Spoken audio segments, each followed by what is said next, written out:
Hi everyone! Welcome to the Empath Tarot Case. Another love reading, timeless and general. Take what resonates lang po, maybe some part of the reading, maka-resonate kayo, some part of it hindi.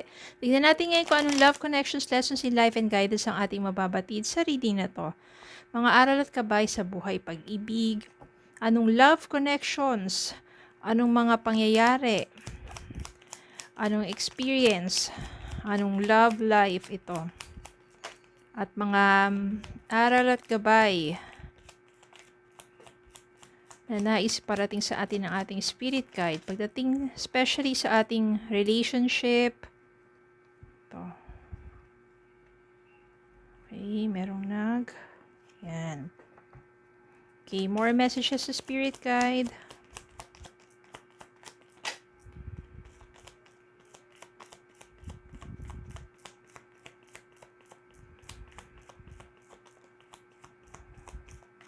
Okay.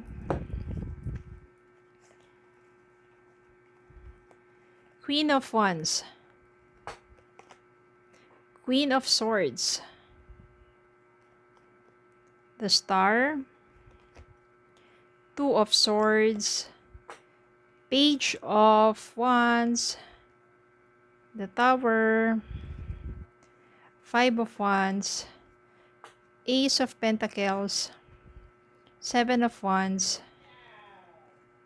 Six of Wands. Queen of Cups. Eight of Swords. Ayusin po natin. Okay. Yan. Meron ditong it signifies na malaki ang nangyaring kaguluhan sa inyong relationship. Five of Wands at saka yung the Tower dito. So, ibig sabihin nito na kayong dalawa ng person mo, meron kayong malaking pinag-awayan. Sigalot sa inyong pagsasama na maraming tao maaari ang involved dito. Nagtatalo-talo kayo eh. Hanggang sa tuluyan na parang nagkaroon na ng lamat ang inyong pagsasama. Siguro kasi may nakikialam dito. Sa relasyon ninyo, may mga hindi sang-ayon, may mga tutol, o may third party. Third party, hindi ibig sabihin yan another person o another kalaguyo, ganon. Pwedeng third party kasi dito yung pamilya, pwedeng third party dito, barkada, bisyo, pwedeng third party dito is yung priority niya, trabaho niya, na ikaw na iisang tabi ka na lang niya. So, syempre, wala na siyang sapat na panahon sa'yo. Naghahanap ka ng atensyon para mas maramdaman mo na nandyan lang siya, pero wala. Nauuwi na lang sa pagtatalo ninyong dalawa. May mga ibang tao pa na involved dito. Siguro, mas more dun sa kaibigan, barkada, di ba? O mas nakikinig sa ibang tao kaysa sa'yo.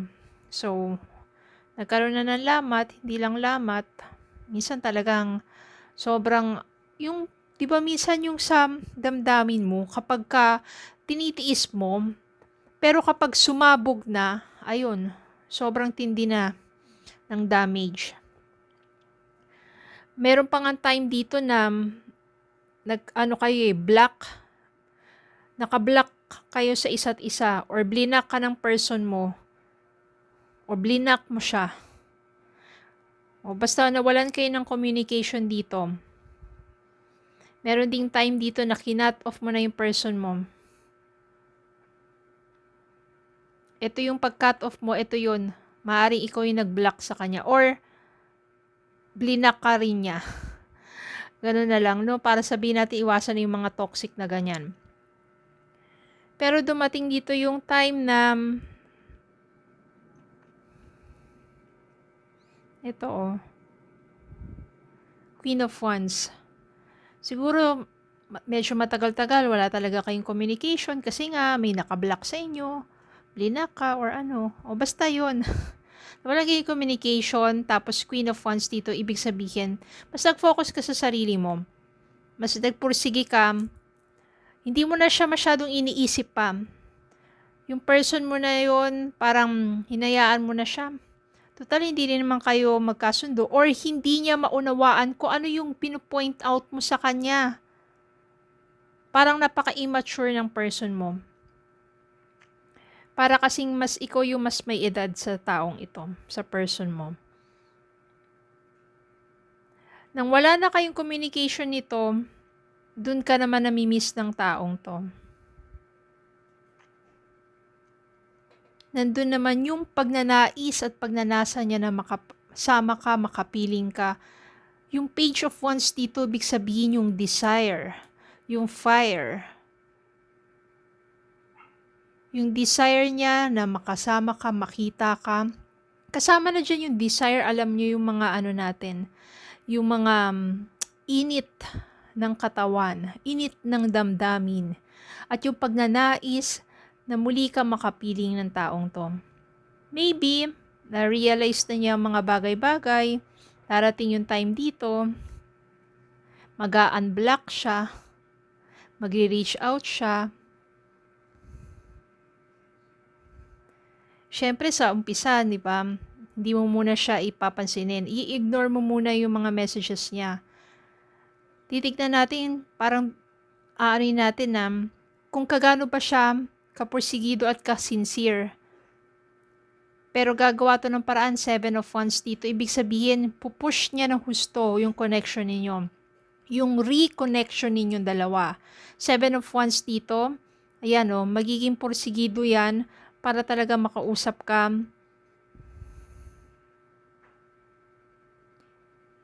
And maybe this one leads you to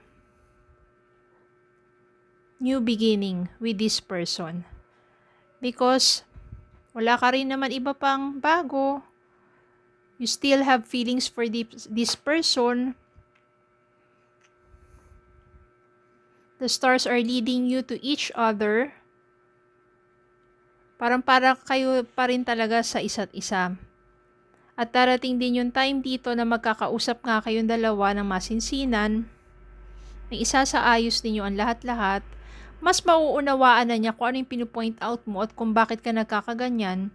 Mas marirealize niya na malaking kawalan ka sa buhay niya. Kaya siya mismo yung nagbabalik sa'yo. 6 of Wands.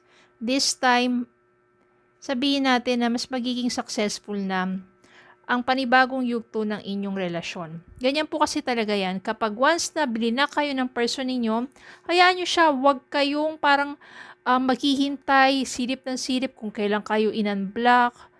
Huwag kayong yung parang mayat maya na sana i-unblock na niya ako. No. Hayaan nyo siya.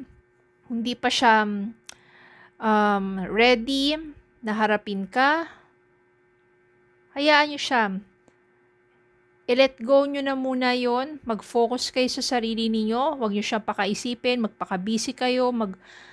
Mas mahalin nyo muna yung sarili ninyo. And that's the time that your vibration becomes more high. You become more attractive. You attract maraming blessings. You attract other person. You attract that ex or yung that person back into your life. And that's the time na siya na mismo yung mag-a-unblock sa inyo o siya na mismo yung gagawa ng paraan para makausap ka. Kasi yung feeling of emptiness, yun yung mararamdaman niya. Samantalang ikaw, because you love yourself, nag-focus ka sa sarili mo, you feel yung fulfilled sa sarili mo. Hindi mo kailangan maghabol, hindi mo kailangan mag-chase kung ayaw niya makipag-usap. So, hayaan mo siya. Mag-focus ka muna sa sarili mo. And darating yung time na sabihin niya, siya yung dating nangungulit na makipag-usap or ganyan-ganito. Bakit ngayon parang tumahimik na siya? Ngayon, siya naman yung makakamiss sa mga ganun. Siya naman yung hahabol-habol sa'yo. Siya naman yung parang mag-i-stalk sa'yo. Siya naman yung gagawa ng paraan to reach out to you. Ganun yung mangyayari. Doon, pag nagkausap na kayo ng masinsinan, doon niya maintindihan kung ano ba yung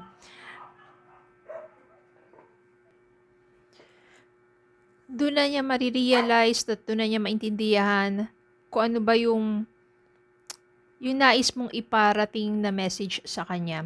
Kung ano yung pagtatampo mo, kung ano yung mga pinag-aawayan ninyo, mapapag-usapan na ninyo ng maayos at this time mas magiging open ang isa't isa to understand each other. So, ganun lang po. Minsan talaga pagdating sa love, mahirap, no? Gusto mo agad makausap. Pero kapag yung taong yun, wala pang lakas ng loob, nakausapin ka, hayaan mo lang. Give it a time. Third party situation, no? Ayan nga. Other people may be interfering with this relationship and deeming its full potential. Ito yung nangyayari sa inyo, third party. Reaching your goal. Everything you want from this connection will manifest in the near future. So, ito yung mangyayari. If you are still manifesting that, babalik ang person mo, mangyayari yan in the near future. Kapag nag-focus ka muna sa sarili mo, kapag pinataas mo yung vibration mo at you become more attractive, kapag hindi ka naghahabol kasi tinataas mo siya sa pedestal, huwag ka maghabol, mag-focus ka sa sarili mo, and darating yung time, mamimiss ka niya, siya yung babalik. Siya yung kusang babalik sa'yo. Pay attention to signs. The synchronicities you have been noticing are not coincidence. Kasi may mga signs talaga ng universe na pinaparating sa inyo na kung saan yung, di ba pag minsan bigla kang sininok, totoo yan. Bigla ka naalala ng person mo.